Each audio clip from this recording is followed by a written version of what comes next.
Hola, som els alumnes de tercer d'ESO de l'Institut de Pons. I avui us parlarem sobre la conversa, els seus tipus, què esperen nosaltres escoltar, amb qui ens agrada parlar i amb qui no, i converses incòmodes. Sí, a mi no m'agraden gens les típiques converses de hola, què tal, bé, i tu, bé. A mi tampoc m'entusiasma. I vosaltres li parleu de la mateixa manera a un amic que a un adult? No, amb els amics parlem d'una manera més informal, del plan col·legueu, que no pas com amb un adult. Us fiquem un exemple. Exemple d'una conversa informal.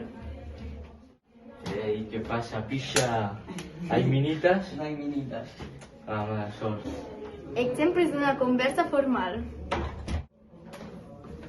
Hola, què tal? Molt bé, i tu? Jo bé, els teus fills? També estan molt bé, molt guapos. Me n'alegro. Ei, i has tingut mai un silenci inquietant en una conversa? Jo sí, i és super incòmode. Ja, és que no és el mateix parlar amb alguna persona coneguda que no t'importa amb el silenci que amb alguna que no ho és tant. I teniu alguna forma de trencar el gel o aneu improvisant sobre la marxa? Per exemple, jo començo amb les típiques preguntes de com estàs, què tal, però depenent de la persona, continuo improvisant. Bé, fins aquí el vídeo d'avui. Si us ha agradat, no us oblideu d'informar-vos més sobre la conversa i de mirar els vídeos dels altres companys. Adeu! Adeu. Adeu.